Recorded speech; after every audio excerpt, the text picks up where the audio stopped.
I've got games, so many games, I don't know what to do with all these games. And if you just want to chat, let's talk in bits and bytes, cause I'm down like that. When I'm at the Goodwills or when I'm checking Craigslist, all I'm thinking about is my NES. It's just something to do, it's like the passing of time. Without further ado, let's end this rhyme.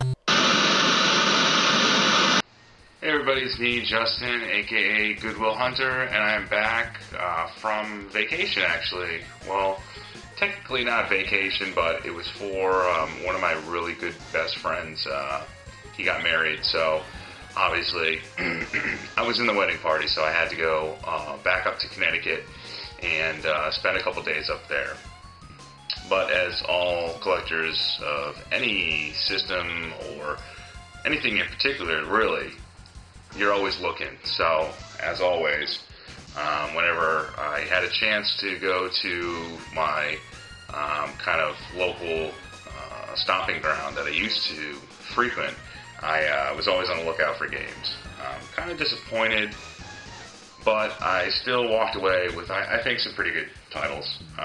But I also found games from where we were living prior at my wife's mother and father's house that I completely had forgot, and between the move and everything else, they kind of just fell off the radar. But it was nice to find them, and then finally I'll go into another really good friend, Bob. He got me a box before I left. He met me at my local bar and had a box full of Sega Saturn stuff and some other stuff that he had picked up for me. Whenever I'm on the lookout for whatever he's looking for, he's on the lookout for me. So I guess let's just jump right in. If you were watching, you probably saw where I left off. I went to a local kind of value village place, and it's called Savers, but it's pretty much set up the same way, so I don't know if it's the same or if it's different. Either way, it's a giant thrift store, and I had been there a couple of times and was really disappointed. They really didn't have anything, even like retro, cartridge based. So I went there, and they did actually have a lot more, but as I say, unless you want Elmo's Fun with Numbers for the Nintendo 64, it's not my bag. So they were both $4.99. The first one I picked up was Legacy of Kain, Defiance. As you can see, it's still in the bag. I literally have just got here yesterday, so I haven't had time to take it out and show you. But it does have disc and manual. The second game I picked up was Naruto Uzumaki Chronicles 2, and kind of excited to play this. I do like the fighting games, and this one looks more like a kind of exploration, I guess. I don't have Uzumaki Chronicles 1, but I do have like Ultimate Ninja Storm or Ninja Clash, so they're fun games. And for $5, I'm pretty sure, both these games, well, I'm pretty sure that the Naruto is probably worth more, and this is probably around $5, so I went to Game Exchange in Bridgeport, Connecticut, and they had not opened, I think, before we left, so I wanted to see if maybe their inventory was different, which it was. They had a lot of more. It was mostly just sports titles for all the retro systems. But I did find a couple of games that I thought were really good. And of course, it's buy 3, get 1 free.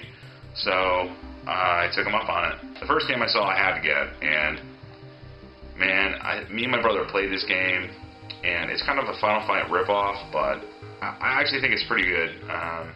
And the fact is, they have a secret code where you can enter it, and then you can change all the names of the characters in the game, which kind of makes it fun, because then you can just name them like, use your imagination. Any 4-letter word would work. But the game is Rival Turf, and it's by Jalico. And look how cool those kids are, those jackets. Man, oh man. Simultaneous 2-player action. Yeah. Final Fight wasn't, so maybe that was kind of like jab at them.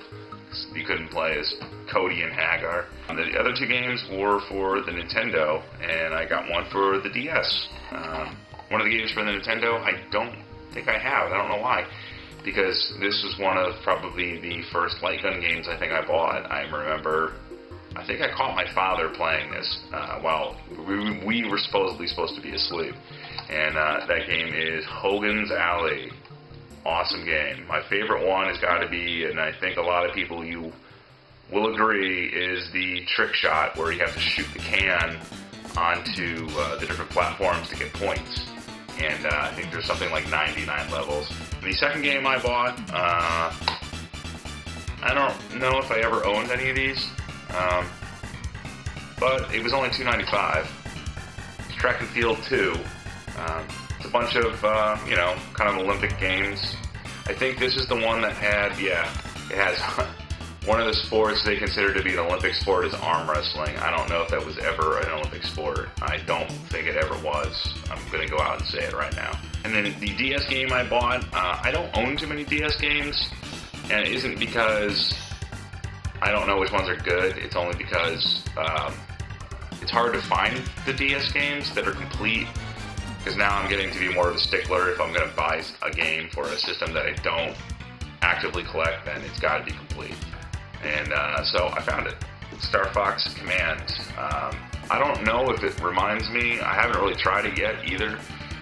It looks kind of like maybe an RTS or some variation of it where you kind of encounter groups of enemies on a game board, and then it goes into maybe more of the actual gameplay. I was reading through the manual, and it doesn't remind me of the one on the Super Nintendo or the one on the GameCube. What I don't understand is, like, going through the characters, I don't see Peppy in here. And again, no love for Peppy. I see a picture of him, but I don't see him in the manual.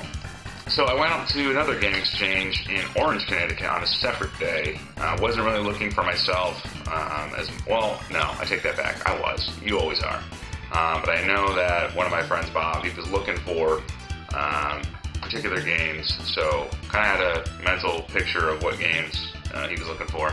And I saw this sitting on a shelf in one of the loose cart sections for the Sega Genesis, and I wasn't sure if he wanted both.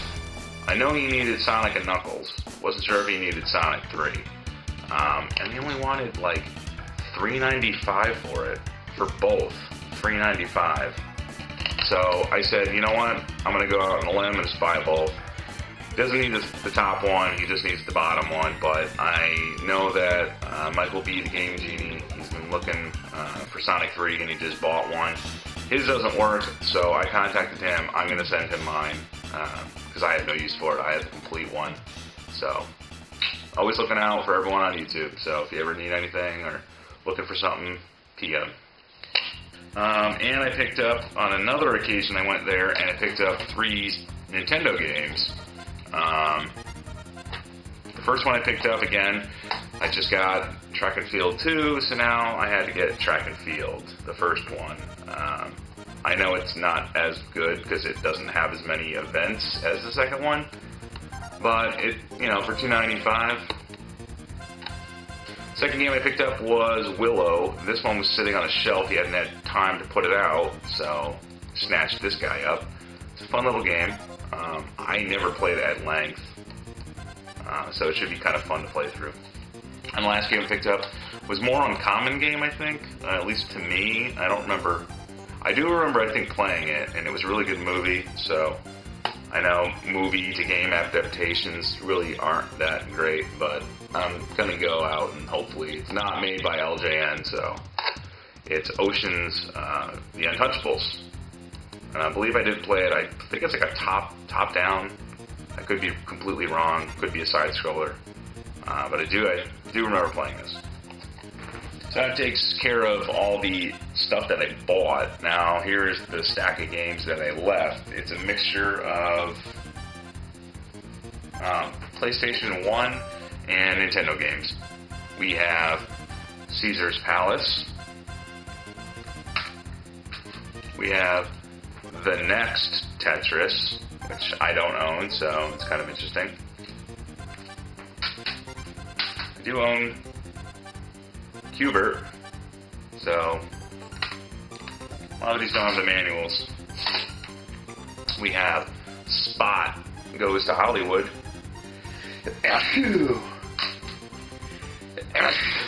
And the last one is Tetris Plus, which is kind of like a fun little party game. And I already own this, so... And what do you know? Not even in there. Moving on to the Nintendo games, we have Pro Wrestling. I just recently picked this game up. Anticipation. Not very good. Where in the world is Carmen Sandiego? Or Sandiego. It's by Square. It's called King's Knight. And I don't think I've ever played this, but it's made by Square, so I'm kind of interested. 89, so I don't know. That must have been a couple of, well, that must have been right at, no, they didn't make, I don't friggin' know. Stryder. For many of you who know, the Sega Genesis version is completely arcade-ish, whereas this is Capcom's attempt to do something completely RPG-ish. Still, it's, you know, it's not bad. Another Capcom game is Trojan. This is a very hard game. I don't own it, so chalk that one up. Skater Die 2, The Search for Double Trouble. Already have it. Everyone's favorite, Tetris. Another classic one I already own. But hey, hold on to them until you can either get rid of them or trade them. It's Double Dragon. Billy and Jimmy. And the last one was 8 Eyes. I don't know about this one. I don't think I've ever played 8 Eyes, so. Now moving on to what Bob gave me. I was very excited. He gave me the box, and I didn't want to, and I wanted to do an unboxing, but obviously I had to go on a plane, so I had to take all this stuff out anyways, and put it in my bag, so I had little peeks. The first game I saw when he had given me the box, and I was really excited, was Sega Saturn's Nights into Dreams. I'm going to have to get the 3D controller for it, because I hear that's really a great way to play this game. And it's, you know, it's a fun little kind of platformer. It's a 3D game, one of the better 3D games for the Saturn. So, it's developed by the same people that did Sonic 2. Or not the second Sonic, but Team Sonic. It was NBA Live 97, I Hate Sports Games, Sega Rally. And then we have some of the other discs that would have came with your Sega Saturn. These were not for resale, but they did include them with your system. You had your, I believe this is a demo disc for games. Everyone's favorite, Virtua Cop, or Virtual Cop, I've heard people, even though there is no L in it. Virtua Fighter 2, or Virtual Fighter 2, because I've heard people say it, but it does not have an L in it. And his favorite, Daytona USA. Another light gun. It's Star Wars Shadows of the Empire for Nintendo 64. Donkey Kong Country for Super Nintendo. X-Men Mutant Apocalypse, Super Nintendo. I have Turok 2 for Nintendo 64. Spy vs. Spy, the card game, for the Sega Master System. And it came with the instruction booklet and the cover. Super Tennis. We have Hang On and Safari Hunt. And 2 light gun games, Marksman Shooting and Trap Shooting. Yeah, those were all my pickups for that entire trip that I went up to Connecticut. Really excited because today I'm actually going to pick up one of my, I wouldn't even say it's my favorite, but I don't know why I ever got rid of this controller. It is probably the craziest controller ever. But as always, guys, like it, subscribe, and as always, stay tuned.